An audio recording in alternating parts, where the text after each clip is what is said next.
সরকারে থাকতে চাবেন? অবশ্যই চাবো না, অবশ্যই চাবো না, 3বার বললাম অবশ্যই চাবো না। যদি সময়ের টাইম লাইনে করে আমি জুলাইতে ফেরত যেতে পারতাম। আমি যে আমি একটা লাইনে আপনাকে বলি, এই সরকারে কার শেয়ার কতখানি? আমিন এই সরকারে এই ছাত্রদের শেয়ার কতখানি, বিএনপির কতখানি, জামায়াতের কতখানি, আর্মির কতখানি, বা ইন্টারন্যাশনাল কমিউনিটির আপনার কতখানি? আমি একটু শেয়ারিংটা বুঝতে চাই। শেয়ারিং তো কিসের শেয়ারিং? না, কার অবজেকশন আসার পর সেটা বাদ দিয়েছে।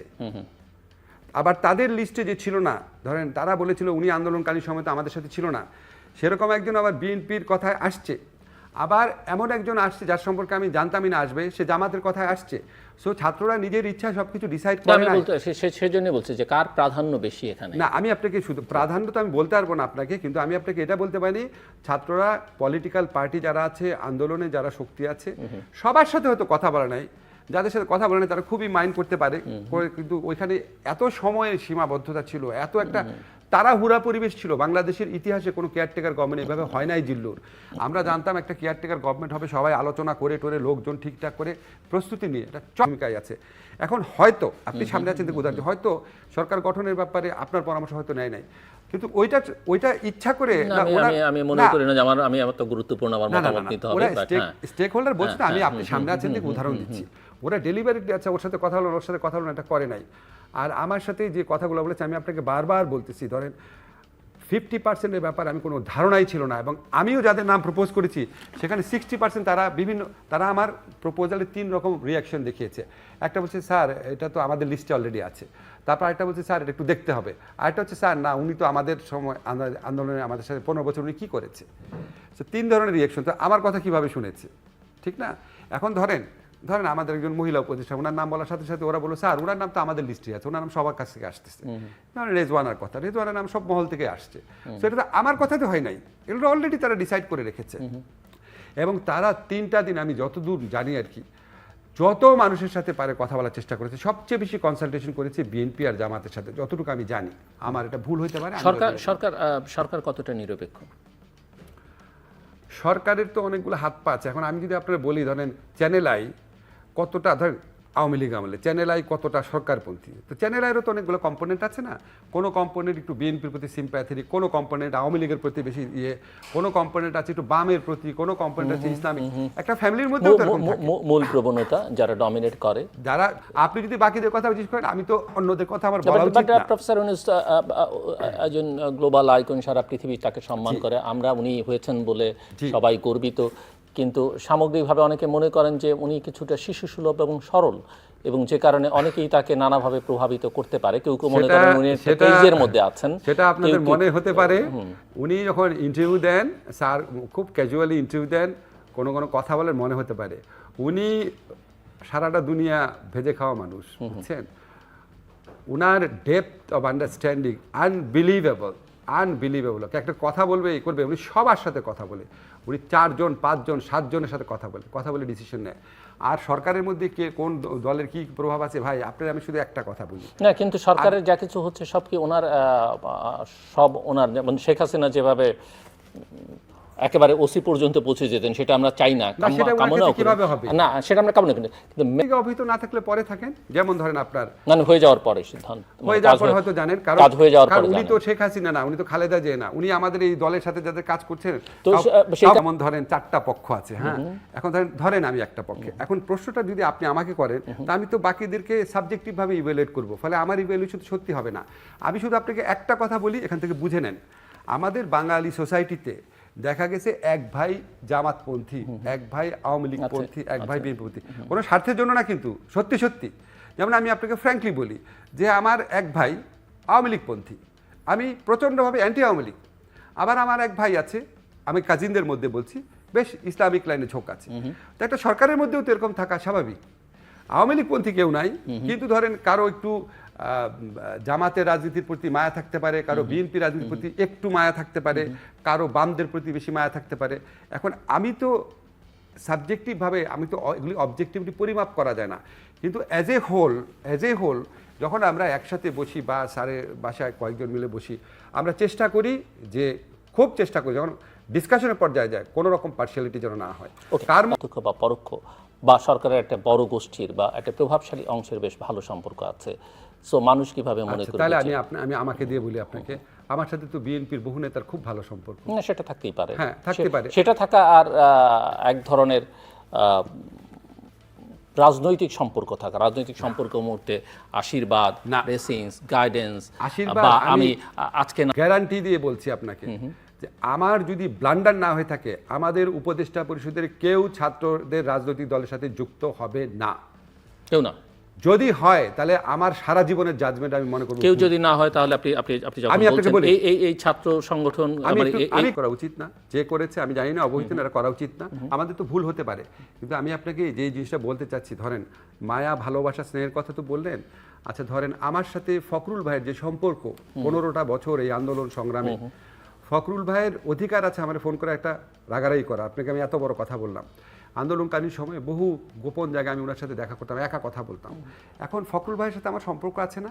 এখন এই ছাত্রগুলা জীবন বিপন্ন করে এইরকম একটা মুক্তির স্বাদ আমাদের দিয়েছে, তার প্রতি আমার ভালোবাসা থাকবে না?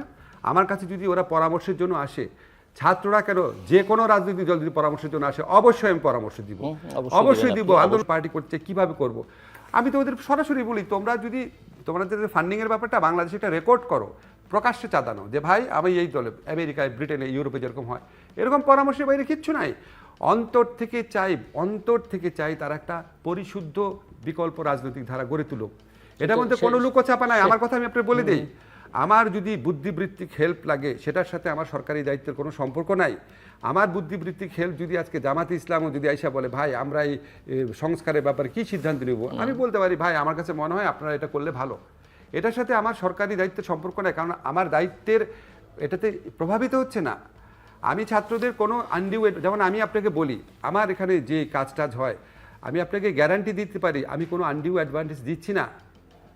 But that is a perception যে তারা নানান কিছুর মধ্যে আছে, এবং আপনি ফান্ড রেজিং এর কথা বলছেন, সেটা নিয়েও অনেক রকমের কথা আছে, আমি সেগুলো বলতে চাই না। এবং না অনেক রকম কথা থাকতে পারে, কিন্তু অবশ্যই তাদের প্রতি, আপনার 100 গাড়ি নিয়ে প্রোগ্রাম, যেটা সবচেয়ে বড় কথা হচ্ছে তাদের সকলের প্রতি, আমাদের সকলের প্রতিনিধিত্ব করে। সকল সমন্বয় কি এখন একসঙ্গে আছে? প্রাইভেট ইউনিভার্সিটি গুলো আছে তাদের সঙ্গে, মেয়েরা তাদের সঙ্গে সবাইকে আছে। জি, মাদ্রাসা আছে নাকি সন্দেহ আছে। আপনি এই প্রশ্ন তুলতে পারেন জিল্লুর, এটা তুলতে পারেন, ভ্যালিড প্রশ্ন সমাজে থাকা উচিত। আমি আপনাকে একটা জিনিস বলি, আমরা শেখ হাসিনার আমলে দুইটা জিনিস খুব ঘৃণা করতাম। একটা হচ্ছে মালিকানার রাজনীতি, যে বাংলাদেশের স্বাধীনতা সংগ্রাম তাদের পৈতৃক সম্পত্তি, এটা ছিল জনযুদ্ধ, কিন্তু এটা বানায় ফেলছে শেখ পরিবারের যুদ্ধ। যেহেতু শেখ পরিবার কেউ যুদ্ধে অংশ নিচ্ছে নাকি, মানে শেখ কামালও সরাসরি যুদ্ধে অংশ নিচ্ছে নাকি, এটা প্রশ্ন থাকতে পারে। আরেকটা হচ্ছে ট্যাগ দেওয়ার রাজনীতি। এখন ধরেন এই মালিকানার রাজনীতি, ট্যাগ দেওয়ার রাজনীতি, এটা ছাত্র সংগঠনের কারো কারোর মধ্যে আছে নাকি এই প্রশ্ন আপনি তুলতে পারেন। একই সাথে রাজনৈতিক দলগুলোর মধ্যেও কারো কারো আছে নাকি আপনি তুলতে পারেন। মানে বিএনপি জামাতের মধ্যেও এই প্রবণতা আছে নাকি এটা আপনি তুলতে পারেন। এখন ধরেন আমরা ছাত্রদেরকে বেশি ভালোবাসি, বেশি স্নেহ করি, আমরা ওদের থেকে খুব পারফেক্ট আচরণ আশা করি, কিন্তু জিল্লুর একটা জিনিস খেয়াল করে দেখেন, আপনার যখন 25-26 বছর ছিল কত ভুল আমরা করতাম না? আপনি হয়তো করতেন না, আমি করতাম। যারা প্রশ্ন তুলেছে ফেসবুক এটা নিয়ে, সার্জিস তুমি ব্যাখ্যা করো, এই চর্চা কি আমাদের প্রচলিত রাজনৈতিক দলে ছিল জিল্লুর? ছিল না তো। আমাদের অনেক এক্সপেকটেশন, অনেক ভালোবাসা দেখে আমরা খুব কষ্ট পাই, প্রশ্ন করি। কিন্তু আপনি পজিটিভ দিকটাও দেখেন, হাসনাত যে এই কথাটা বলেছে আর্মি চিফের সাথে মিটিং নিয়ে, তাদের দলের ভিতরে 3টা মানুষ সেটা প্রতিবাদ করেছে। এই চর্চাটাও কি আমাদের মধ্যে ছিল? তা আমরা একটু সময় দেই, দেখি না তারা ভুল করতে করতে হোঁচট খেতে শিখে নাকি। তবে আপনার সাথে আমি একটা একমত, এই যে আপনার মালিকানা রাজনীতি শুরু হয়, কোনো লেখকেরও দেখবেন মানে এমনভাবে লেখে, মানে আমি গণ অভ্যুত্থানে যতগুলো লেখাটা পড়লাম, ইনক্লুডিং আসিফ মাহমুদের বই, ঢাকা বিশ্ববিদ্যালয়ের শিক্ষকরা, জাহাঙ্গীরনগরের বিশ্ববিদ্যালয়ের শিক্ষকরা, বিভিন্ন বিশ্ববিদ্যালয়ের শিক্ষকরা যে অসীম রোল রেখেছিল, যেভাবে রাস্তায় আমরা দরবারের দিন আমরা রাস্তায় থেকেছি রীতিমতো, উল্লেখও নাই। কিন্তু এটা কি সে ডেলিভারেটলি করেছে? সে তার চোখ দিয়ে যেটুকু দেখছে সেটা করছে, কারণ আমাদের সাথে তাদের ইন্টারেকশন ছিল না। ফলে কোনটা ডেলিভারেট না সেটা আমরা জানি না। কিন্তু আমি মনে করি জেনারেলি জিল্লুর এইসব মালিকানার রাজনীতি আর ট্যাগ দেওয়ার রাজনীতি, এটার থেকে যদি আমরা বেরোতে না পারি, তার মানে হচ্ছে আমরা শেখ হাসিনার বর্ষতা এখন স্বীকার করি।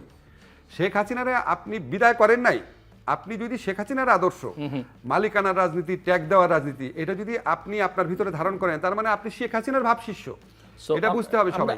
আমরা একটু আপনার সঙ্গে এই আলোচনাটা আসলে রমজানের বাইরে অন্য সময় করতে পারলে ভালো হতো, আপনার বেশি সময় পেতাম, সময় খুবই সীমিত আর হাতে বেশি সময় নেই। আমি আরেকটা প্রশ্ন আপনাকে করতে চাই যে দেশটাকে আসলে কোথায় আপনারা নিয়ে যাচ্ছেন। এই প্রশ্ন এই কারণে উঠছে যে যে দেশে ভাবাদর্শের দিক থেকে, ন্যারেটিভস বা বয়ানের দিক থেকে একটা ভিন্ন ধারায় নিয়ে যাবার চেষ্টা করা হচ্ছে এবং সেখানের দায় কিছুটা সরকার, নতুন দল বা তাদের পেছনে যারা আছে তাদের বয়ানগুলো যারা সারা পৃথিবীব্যাপী প্রচার করছে, এইরকম একটা মানে এক ধরনের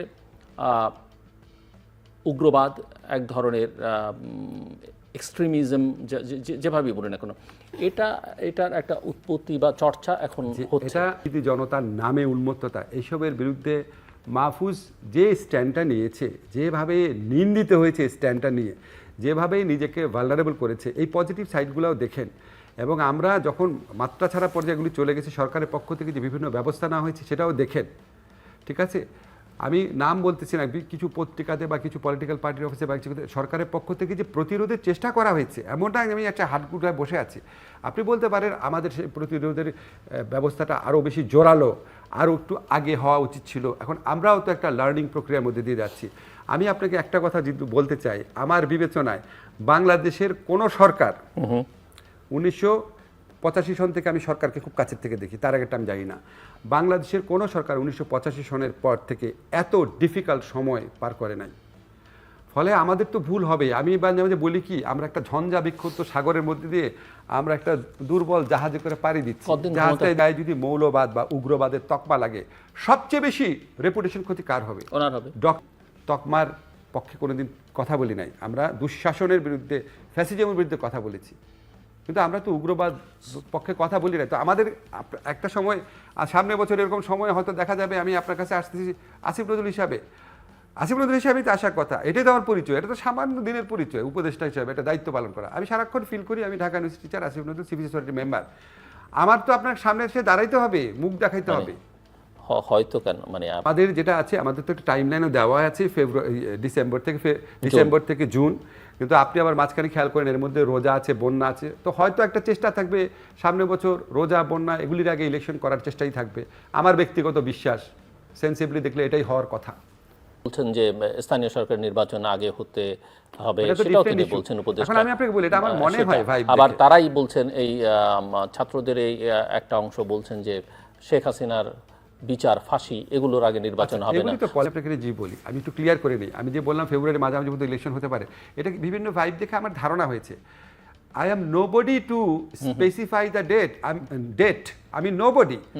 এটা স্যার যেটা বলেছে এটাই অফিসিয়ালি ডিসেম্বর থেকে জুনের মধ্যে উপদেষ্টা কাউন্সিলের মিটিংয়ে স্যারের নেতৃত্বে ডিসিশন হবে। কোনো ডিসিশন হয় নাই, কোনো আলোচনা হয়নি এটা নিয়ে। স্যার যে টাইম লাইনটা দিয়েছে সেটাই আমরা বিশ্বাস করি। এখন আমাদের বিভিন্ন ধরনের বিভিন্ন ভাইব দেখে ধারণা হয় এরকম। তো আমার কাছে মনে হয় যে মানে এই সময়কার ক্ষমতা, এটা কোনো ক্ষমতা না, এটা হচ্ছে দায়িত্ব, সম্পূর্ণভাবে দায়িত্ব। আমি আপনাকে প্রোগ্রাম শুরু হওয়ার আগে একটা কথা বলেছিলাম না, আই মিন ইট। এই সরকার থাকতে চাবেন? অবশ্যই চাবো না, অবশ্যই চাবো না। 3 বার বললাম অবশ্যই চাবো না। যদি সময়ের টাইম লাইনে করে আমি জুলাইতে ফেরত যেতে পারতাম। আমি একটা লাইনে আপনাকে বলি, জুলাইয়ের আগে আমার যে জীবন ছিল শেখ হাসিনার ফ্যাসিস্ট আমলেই, খালি মানুষের কাছে সমালোচনা করতাম, দোষ ধরতাম, আর মানুষ পাগলের মতো আমাকে ভালোবাসতো। আমি বোধহয় বাংলাদেশের সবচেয়ে লাভড মানুষদের একজন ছিলাম না জিল্লুর? আর এখন সারা দিন কাজ করি, শুক্রবার শনিবার রাত 2টা পর্যন্ত কাজ করতে হয় মাঝে মাঝে। এখন কাজের চাপ একটু কমেছে। সারা দিন কাজ করি আর সারা দিন মানুষের কাছে বকা খাই, এটা কেন হয়েছে, ওটা কেন হয়েছে, এটা কেন হয়েছে। So which life I am enjoying more? হ্যাঁ, শেখ হাসিনার আমলে মনের মধ্যে শান্তি ছিল না, যে একটা ফ্যাসিস্টের দাস হয়ে আছি। এখন মনের শান্তিটা আছে, অন্তত ফ্যাসিস্টের দাস নাই, সেদিক দিয়ে ভালো আছি। But apart from this thing, সমস্ত